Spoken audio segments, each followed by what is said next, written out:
예수께서 각 성 각 마을로 다니사 가르치시며 예루살렘으로 여행하시더니 어떤 사람이 여짜오되 주여 구원을 받는 자가 적으니이까 그들에게 이르시되 좁은 문으로 들어가기를 힘쓰라. 내가 너희에게 이르노니 들어가기를 구하여도 못하는 자가 많으리라. 집주인이 일어나 문을 한번 닫은 후에 너희가 밖에서 서서 문을 두드리며 주여 열어주소서 하면 그가 대답하여 이르되 나는 너희가 어디에서 온 자인지 알지 못하노라 하리니 그때 너희가 말하되 우리는 주 앞에서 먹고 마셨으며 주는 또한 우리를 길거리에서 가르치셨나이다 하나 그가 너희에게 말하여 이르되 나는 너희가 어디에서 왔는지 알지 못하노라. 행악하는 모든 자들아 나를 떠나가라 하리라.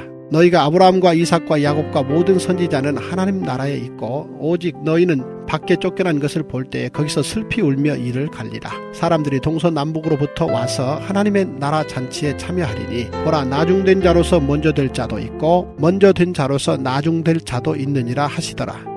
곧 그때 어떤 바리새인들이 나와서 이르되 나가서 여기를 떠나소서 헤롯이 당신을 죽이고자 하나이다. 이르시되 너희는 가서 저 여우에게 이르되 오늘과 내일은 내가 귀신을 쫓아내며 병을 고치다가 제3일에는 완전하여지리라 하라. 그러나 오늘과 내일과 모레는 내가 갈 길을 가야 하리니 선지자가 예루살렘 밖에서는 죽는 법이 없느니라. 예루살렘아 예루살렘아 선지자들을 죽이고 내게 파송된 자들을 돌로 치는 자여 암탉이 제 새끼를 날개 아래에 모음같이 내가 너희의 자녀를 모으려 한 일이 몇 번이냐. 그러나 너희가 원하지 아니하였도다. 보라 너희 집이 황폐하여 버림바 되리라. 내가 너희에게 이르노니 너희가 주의 이름으로 오시는 이를 찬송하리로다. 할 때까지는 나를 보지 못하리라 하시니라. 오늘 말씀을 보시면 예수님께서 그 예루살렘을 향해 선교 여행을 하시는데 그 여정에서 어떤 사람이 이 구원과 관련된 질문 하나를 합니다. 그런데 일반적으로 던지는 이 구원의 질문과는 좀 다른 질문을 던집니다. 그게 뭐냐면 구원받는 방식이 뭡니까? 라는 일반적인 질문이 아니라 구원받는 자가 많습니까? 적습니까? 이런 특이한 질문을 던집니다. 그런데 예수님께서 이런 이상한 질문도 성실하게 답을 해주시는데요. 이유가 뭐냐면 이 질문의 내용도 중요하기 때문이에요. 그래서 예수님의 이 답변을 자세히 봐야 되는데 그런데 예수님의 대답의 내용이 섬찟합니다. 뭡니까? 24절을 보면 이렇게 말씀하시죠. 들어가기를 구하여도 못하는 자가 많으리라 라고 하십니다. 여러분 이 한 줄에 엄청난 내용이 함축되어 있는 거예요. 그러니까 내용을 가만히 보면 구원받는 숫자가 다수인지 소수인지는 말씀을 안 하세요. 그렇죠. 몇 명이 구원을 받아야 다수이고 몇 명이 구원을 받아야 소수인지 기준이 없기 때문에 그 구체적인 말씀은 하실 수가 없는 거죠. 그런데 이 답변의 내용이 무서운 이유가 뭐냐면 구원받을 자가 몇 명인지는 비밀이에요. 비밀이지만 내가 구원받았다고 생각하는 사람보다 실제로 구원받는 사람의 수는 더 적을 것이고 구원받기를 원하는 사람보다 못 받는 사람이 더 많을 거라는 건 사실이라는 거예요. 그러니까 목회자가 절대로 피하지 말아야 될 영적인 진실이 뭐냐면 절대로 교회 안에 존재하는 신자가 다 구원받은 사람이 아니라는 사실을 알아야 돼요. 다들 구원을 원해서 오고 내가 구원받았다고 믿기를 원하죠. 저 자신도 그렇습니다. 그런데 그 중에서 아닌 사람도 섞여 있다라는 거예요. 그러면 왜냐 이거죠? 왜 믿는 사람도 많고 원하는 사람도 많은데 구원에 이르는 사람은 그보다 더 적은 걸까요?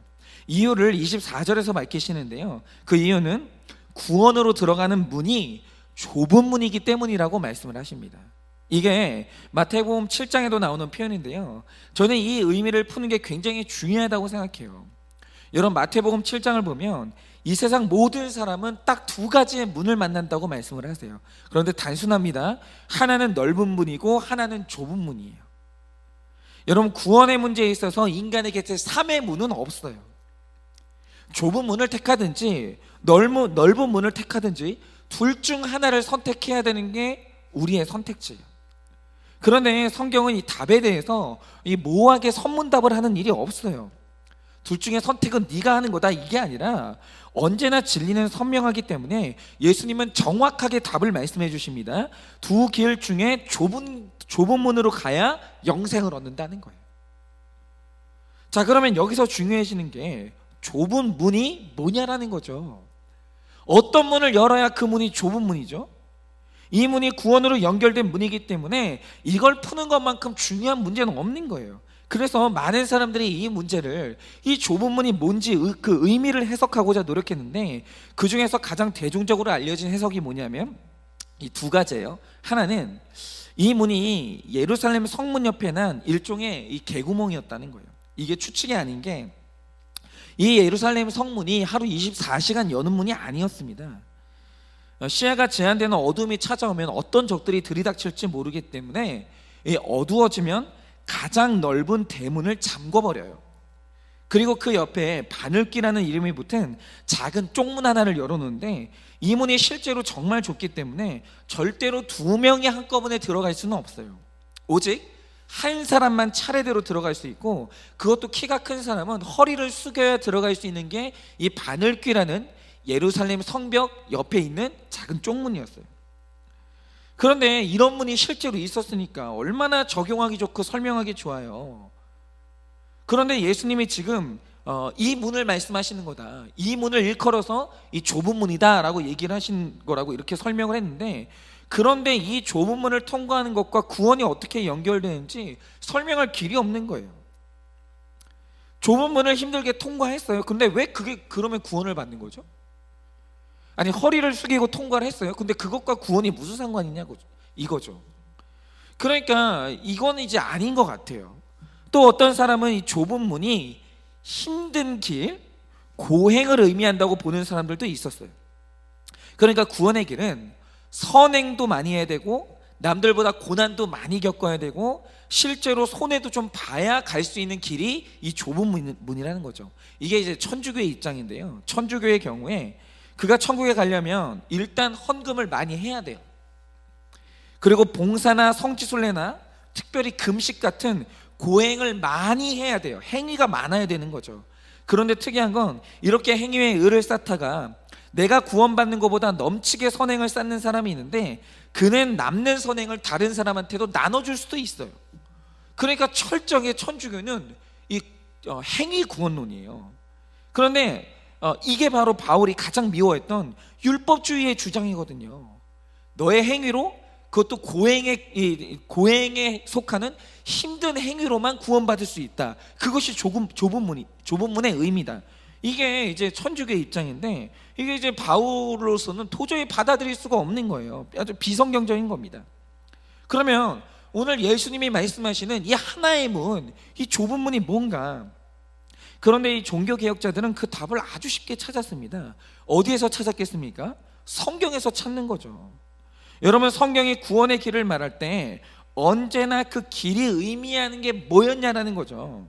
여러분, 요한복음 14장 6절은 이렇게 기록합니다. 내가 곧 길이요 진리요 생명이니 나로 말미암지 않고는 아버지께로 올 자가 없느니라. 그리고 요한복음 10장 7절 8절은 이렇게 말씀하십니다. 내가 진실로 진실로 너희에게 이르노니 나는 양의 문이라. 나보다 먼저 온 자는 다 절도요 강도니라고 하셨어요. 그러니까 오늘 말씀에서 말하는 구원을 받는 좁은 길이 뭐냐라는 건 뭐냐면, 물리적으로 좁은 길을 말하는 게 아니라 예수 그리스도 한 분뿐이라는 게 바로 좁은 문의 의미인 거예요. 여러분, 예수님을 좁은 문이라고 표현하는 건 그것이 힘들다는 의미도 있겠지만, 더 정확한 것은 예수 그리스도 외에 다른 구원하는 이름이나 목자가 없기 때문에 이 문은 오직 하나의 길이기 때문에 좁다라고 얘기를 하는 거예요. 제가 이번 사태를 통해서도 이제 보니까 참 재미있는 게, 신천지도 우리가 쓰는 성경 용어를 다 쓰고 심지어 우리가 부르는 찬양을 다 부르더라고요. 그러니까 이 사람들이 처음에 자기들이 신천지임을 밝히지 않고 성경 공부를 진행하는데, 그 성경 공부를 이제 받는 사람들이 신천지인 줄을 모르는 이유가 뭐냐면, 성경의 용어를 다 쓰고 찬양도 똑같은 찬송가를 부르기 때문에 알 수가 없는 거죠. 그러면서 누구 못지않게 모이기를 힘쓰고 전도를 그렇게 열심히 해요. 그리고 그들이 거짓말을 하고 이혼하고 가출까지 해가면서 열심히 구한다는 겁니다. 그런데 그들이 이렇게 열심히 구하는 게 뭐겠어요? 정통교회 성도들이나 신천지 성도들이나 구하는 건 똑같아요. 그게 뭐냐면 구원이에요. 오히려 이들한테 겁을 얼마나 줬는지 이 사람들은 자기가 구원받지 못할까 봐 벌벌벌 떱니다. 정말 무서워해요. 그들도 자기 구원을 위해서 열심을 내는 겁니다. 그리고 그들도 자기 구원을 위해서 얼마나 주여 주여를 부르짖는지 몰라요. 기도 열심히 하고 찬양 열심히 합니다. 그 긴 예배 시간 동안 맨바닥에 앉아서 무릎 꿇고 그렇게 열심히 예배를 드리더라고요. 그런데 왜 구원의 문을 좁은 문이라고 합니까? 그들이 열심히 따르고 열심히 부르짖는 주가 예수 그리스도가 아니기 때문이에요. 예수 그리스도 외에 다른 구원받는 이름이 없는데 그들은 다른 주를 주로 섬기는 거예요. 주라는 명칭은 똑같은데 그 주님의 내용이 다른 거죠. 여러분, 열심히 두드리는 게 구원의 조건이 아니에요. 구원은 정확한 그 하나의 문, 예수 그리스도를 부르짖고 두드려야 열리는 게 구원의 문이에요. 이게 바로 좁다는 의미입니다. 여러분 생각해 보세요. 택배 기사가 우리 집을 와서 문을 두드리는데 물어보는 게 뭐냐면, 여기가 누구누구 댁 집이 맞습니까? 라고 물어보는데 이름이 달라요. 그러면 제가 그 문 열어주겠습니까? 안 열어주죠. 당연히 그 사람은 이 집에 안 살아요, 돌아가세요 라고 하면서 돌려보내겠죠. 마찬가지로 다른 이름을 열심히 부르짖으면 그 다른 이름을 부르짖는다고 그 열심 때문에 문이 열리는 게 아니라는 거예요. 오직 구원하는 유일한 이름인 예수 그리스도를 정확히 부르지 않으면, 그 주를 부르지 않으면 구원의 문은 절대로 열리지 않아요. 여러분 27절의 말씀처럼 내가 너를 알지 못한다고, 네가 부르는 그 이름이 내가 아니라고 오늘 그렇게 말씀을 하시는 거예요. 즉 구원의 문은 오직 하나의 이름, 구원자는 오직 하나의 존재밖에 없기 때문에 이 문은 좁다라고 얘기하는 거예요. 즉 좁은 문으로 들어가라, 이 말 뜻은 주 예수를 믿어라, 그 뜻인 거예요. 다른 길은 없습니다. 그런데 이 말씀을 마태복음 말씀과 연결해서 한 발자국을 좀 더 들어가면 약간 좀 더 심각해지는 내용이 있는 거예요. 그게 뭐냐면, 여러분 이 말씀이 신자에게 주신 말씀일까요? 불신자에게 주시는 말씀일까요? 주 예수를 믿어라, 그 문으로 들어가라 라는 말씀이 신자를 향한 말씀이냐 불신자를 향한 말씀이냐 라고 할 때, 여러분 이 말씀은 신자를 향한 말씀이라는 게 충격인 거예요. 여러분 우리가 좁은 문으로 들어간다고 할 때, 여러분 이 의미는 뭐냐면 그 문으로 입장하면 끝난다는 걸 말하는 게 아니에요. 여러분 좁은 문으로 들어가라 라고 할 때 그 의미는 뭐냐면 그 후로 그 좁은 문에 난 좁은 길을 쭉 걸어간다는 의미가 포함되어 있는 거예요. 그러니까 오늘 예수 그리스도를 내 구원의 유일한 길로 영접한다는 의미는 그가 걸어가신 그 길, 예수 그리스도의 삶을 내 삶으로 받아들인다, 그 뜻인 거예요. 그런데 문제는 뭐냐? 왜 좁은 문으로 들어가는 삶은 들어가기를 구했는데도 못하는 자가 많냐라는 거예요. 여러분 좁은 길을 몇 발자국 걸어가다가 그냥 넓은 길로 돌이키는 사람이 많다라고 오늘 얘기를 하시는 거예요. 여러분 바로 이거죠. 많은 사람들이, 정말 많은 사람들이 예수님에게 구원의 은혜를 바래요. 그래서 정통 교회에 와요. 예수님을 믿습니다. 바라기는 바라는데 문제는 예수님을 내 생활의 방식, 내 일상으로 받아들이는 문제는 전혀 다른 문제라는 거예요. 여러분 이걸 적용하자면, 제가 요즘 우리 청년들에게서 주목하는 새로운 중독이 하나 있습니다. 그게 뭐냐면 해외여행 중독이에요. 여러분 지금 생각보다 해외여행에 중독된 청년들이 굉장히 많습니다. 여러분 이 여행 중독이라는 건요 2000년대 초반까지만 해도 없었던 중독이에요. 왜냐하면 그때만 해도 해외여행이라고 하면 티켓 값이라든지 체류 비용의 진입장벽이 높아서 정말 이 소득과 시간이 되는 사람들이 큰맘 먹어야 한 번씩 가는 게 이 해외여행이었거든요. 그런데 요즘에 여러 여행 상품이 발달하고 티켓 값이 말도 안 되게 싸지면서 해외여행의 장벽이 확 낮아졌습니다. 그런데 문제는 뭐냐면, 우리 청년들이 일상을 벗어나서 한 번씩 여행을 가는 건 정말 좋아요. 정말 좋아하는데 문제는 해외여행을 갔을 때 느껴지는 그 독특한 느낌이 있죠. 내가 살던 일상을 완벽하게 떠나서 다른 세상으로 갔을 때 느껴지는 그 자유한 느낌. 나를 아는 사람도 아무도 없고, 그러니까 내가 사는 곳에서 다른 곳으로 이동한 게 아니라 아예 다른 세상에 가서 초조함도 없고 쫓기는 것도 없고 압박감도 없고 내가 일어나고 싶은 시간에 내가 가고 싶은 곳을 가고 내가 먹고 싶은 것을 먹는 그 꿈 같은 자유함, 그거를 딱 느꼈는데 문제는 청년들이 그 느낌에 중독이 되는 거예요. 그리고 그 여행을 한번 갔다가 현실로 돌아오면 그 현실에 적응을 못하고 계속 여행을 가고 싶은 충동이 마음 가운데 일어나는 거죠. 그러면 어떻게 되느냐, 무릇 현실이라는 건 반복되는 무료함이 있고 압박도 있고 경쟁도 있고 거기서 맛보는 실패와 좌절감이 있는 게 내 현실이에요. 그렇죠. 현실에 그런 게 없는 사람이 누가 있겠습니까?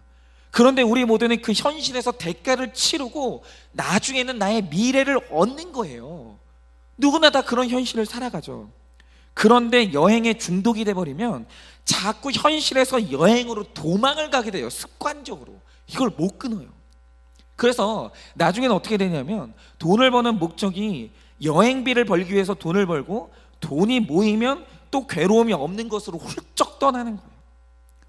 그러다가 이제 돈 떨어지면 다시 괴로움이 있는 세상에 와서 아주 짧게 돈을 벌다가 다시 환상의 세계로 떠나는 걸 반복을 하는데, 문제는 그러다가 정신을 차려보면 늘 나의 고통스러운 현실을 도피했던 탓에 모아놓은 게 없는 거예요. 그리고 젊음을 나의 그 여행에 소비해버렸던 내 인생의 빚이 노년에 전부 괴로움으로 쏟아져 들어오는 거예요. 여러분, 세상에 공짜가 어디 있습니까? 대가를 치르는 사람은 얻는 거고 대가를 치르지 않은 사람은 나중에 대가를 치르는 거예요. 그렇지 않겠습니까? 즉, 여행이라는 넓은 길, 편한 길이 내 인생의 길이 되면 나중에 만나게 되는 건 더 큰 인생의 고단함을 그 끝에서 만나게 되는 거예요. 그런데 가만히 보면 예수님을 내 생활로, 내 삶으로 받아들이는 게 아니라 신앙생활을 여행하듯이 하는 분들이 있다라는 거예요. 그러니까 신앙생활이라는 건 고민이 있고 내가 힘들 때 잠깐 위로받기 위해서 들리는 곳이고, 신앙생활하면서 갑자기 부담이 되고 요구하는 게 많아지고 이것 때문에 고민이 생기면 거기서 또 발을 살짝 빼는 거예요. 그러면서 신앙생활을 여행하듯이 고민 없이 하는 분들, 편하게 하는 분들, 그러나 막상 이제 헌신을 요구하고 희생을 요구하고 정말 이 길에서 당신이 절제해야 될 것을 요구할 때 그 길에서 발을 빼는 이 태도가 뭐냐? 이 삶의 태도가 바로 넓은 길을 가는 삶의 태도예요. 그런데 예수님을 내 삶으로 받아들인 분들께 묻고 싶어요. 여러분, 예수님의 인생이 내 인생이 됐을 때, 예수님이 걸어가신 그 길이 내 길이 됐을 때 정말 그 길에 넓은 백사장 같은 그런 아름다운 길만 있었습니까? 정말 그 길이 스트레스가 풀리고 위로를 받는 길이든가요? 아니죠. 여러분, 이 좁은 십자가의 길, 거룩이라는 길이 내 현실이 되고 내 길이 되면, 내가 이 길을 걷기로 결정을 하게 되면 거룩 때문에 치러야 되는 대가가 있고 포기해야 되는 것들이 있고 구원 때문에 해야 되는 고민이 있는 거예요. 여러분, 여기서 치러야 되는 값이라는 게 있습니다. 그럼에도 불구하고 여행을 하듯이 넓은 길만 가는 것이 아니라 좁은 길로 가는 분들이 있다라는 거죠. 이 현실을, 이 길을 나의 길로 받아들이기를 원하면서 대가를 치르는 분들이 있다라는 거예요. 그런데 신앙의 목적이 여행이 아니라 거룩이 되어서 이 좁은 길을 갈 때 그 끝에서 그가 만나게 되는 게 뭐냐? 그게 바로 구원이라는 거예요. 여러분, 바로 이것, 이 좁은 길이 힘들기 때문에 이 길을 가는 것은 현실이고 이 길을 가는 것은 대가 치러야 될 대가가 있기 때문에 구하는 사람은 많은데 좁은 길을 가다가 넓은 길로 돌이키는 사람이 정말 많은 거예요. 그런데 넓은 길 끝에는 그가 그토록 원하는 구원은 없는 거예요. 여러분, 예수 그리스도는 위로나 쉼이 아니고 내 삶이고 현실이에요. 여러분, 예수 그리스도를 믿는다는 믿음은 생활입니다. 그래서 좁은 길 가는 사람에게 예배는 이벤트가 아니라 끝없는 적용이고 나의 생활이에요. 여러분, 큐티가 이벤트입니까? 생활입니까? 여러분, 좁은 길 가는 사람에게는 큐티는 생활이에요. 이벤트가 아닙니다. 사건이 있을 때만 펼치고 거기서 답을 구하는 게 아니라 여러분, 말씀은 내가 날마다 적용하고 해석해야 될 내 삶이에요. 여러분, 바로 여기에서 생활 예배라는 말이 나오는 거예요. 여러분, 예배는 생활 예배가 돼야 좁은 길 가는 거예요. 여러분은 어떠십니까? 예수는 나의 여행입니까? 나의 삶입니까? 여러분에게 예배는 일주일에 한 번 있는 이벤트입니까? 아니면 나의 일상입니까? 제가 바라는 것은 우리 성도님들이 이 좁은 길을 많이 갔으면 좋겠다라는 거예요. 여러분, 왜냐하면 좁은 길 외에 다른 길은 없기 때문이에요. 여러분, 만약에 나의 신앙생활이 넓고 편하고 아름다운 것들만 있다라고 하면 그는 지금 넓은 길을 가고 있고 그 넓은 길의 끝에는 여러분이 원하는 건 없어요. 그냥 그렇게 생각하시면 됩니다. 여러분, 그러나 지금 그런 분들 있죠. 왜 내 신앙생활은 이렇게 힘들지? 왜 내 신앙생활을 하면 할수록 고민이 많아지지? 왜 내 신앙생활은 정말 기쁘고 즐거운 일보다 애통할 일이 많지라고 생각하시면 여러분은 지금 좁은 길을 걸어가고 계시는 거예요. 왜냐하면 신앙생활은 신앙이 생활이 된다는 것은 그런 거기 때문이에요.